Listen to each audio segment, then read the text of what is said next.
He just saw a bird, it flew across the trail and landed for half a second, and then it disappeared. Brownish, medium-sized, maybe a little bit of flash white on the tail. And now you're left with the classic birder question. What bird was that? If that sounds familiar, you are not alone. Even experienced birders get stumped sometimes. But here's the truth. You can learn to identify birds quickly and confidently, even if they're only around for a few seconds. In today's video, I'm going to teach you 5 simple steps to identify any bird that you come across. These steps have helped me identify hundreds of species, and once you start using them, your birding skills will seriously level up. So let's dive in.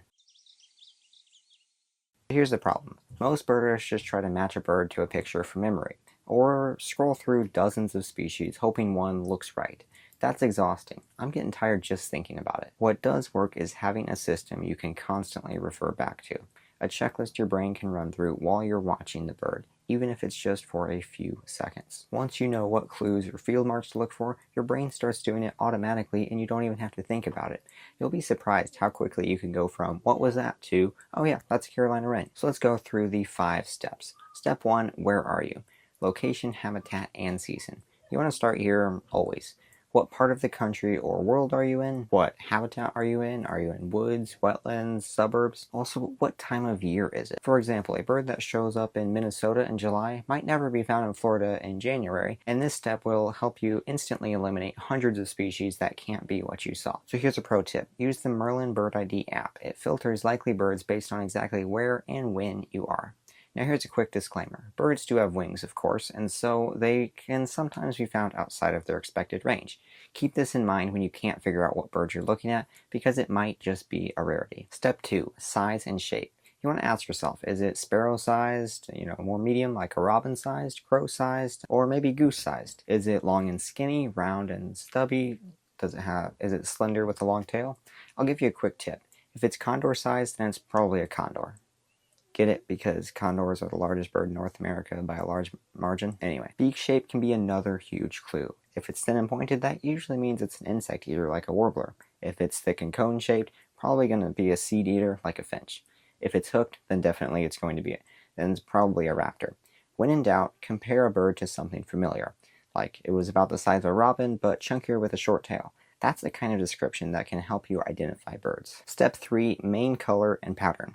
This is the step that everyone wants to start with, but it's actually step 3, not 1. Here's why. Because colors can be misleading in the wrong light. That said, colors still do matter. You want to focus on the belly versus the back versus the head. Are they the same color? Are they contrasting? For example, the color on a hermit thrush. For example, if we're looking at a hermit thrush, you'll notice that the color on the back contrasts with the color on the tail, and that is one of the best ways to separate it from other similar looking thrushes. Also, any obvious markings like eye stripes, wing bars, tail patterns, eye rings, these can all help you. Don't get stuck on chasing exact colors, instead describe the overall color and placement of those colors. Step 4, behavior and movement. This is probably one of the most underrated clues in bird identification. Before we get to what I think is probably one of the most underrated parts of bird ID, quick heads up. If you're not already on the Better Bird newsletter yet, then you are missing out. I just reworked the format and it's way more useful now. Each week I send birding tips, fun facts, a hotspot of the week to fuel your next trip, and I share the best birds that I've found recently. It's quick, fun, and really pretty helpful.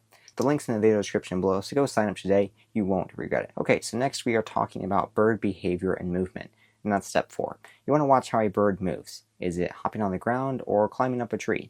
Is it bobbing its tail like a phoebe? Is it staying low or foraging in the treetops? Is it alone or in a mixed flock? Many species have distinct behaviors. For example, woodpeckers climb tree trunks.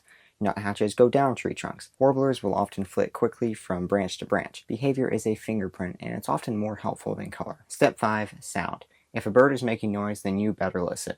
Was it a song, a short chip, a weird rattle or squeak? Pull out your phone and record it, or use Merlin's Sound ID to identify it on the spot. If you're not able to identify it right away, hearing the sound gives you another major clue to narrow down things later. Before we put everything together, I've got a fun quiz for you to figure out what type of birder you are. Answer 9 easy questions and see what type you are. The link's in the video description below.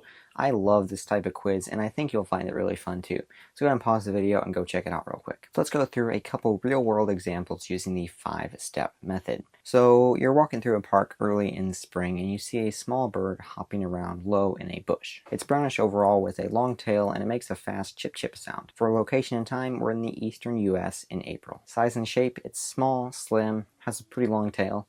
For the overall color pattern, it's mostly brown with really no obvious markings. Behavior is maybe it's flicking its tail a little bit, and its sound is a repetitive chip call. The most likely identification here is an eastern towhee or maybe a song sparrow depending on the exact markings. For this next example, you're on a forest trail late in fall and you spot a small bird spiraling up a tree trunk. It's a streaky brown on the back and then has a white belly and a down curved bill. For location and time, we're in the northern forest in October. Size and shape is it's small, thin, and does have that slightly curved bill. Color, brown back, white belly, really no obvious markings. Behavior, it's climbing up the tree trunk. The most likely identification is a brown creeper. If you saw a bird like that, I can almost guarantee you that that bird is a brown creeper. Once you start using these steps, the identifications start falling naturally into place. So let's go over the 5 steps one more time. Location, whether that be habitat and time. Make sure you look at habitat and time of year, size and shape, color and pattern, behavior, and finally, sound. Use this checklist next time you see a bird, and you'll go from guessing to knowing faster than you think. Before you go and check out this video right here because YouTube thinks it is the best video on my entire channel for you to watch right now. I'll see you there.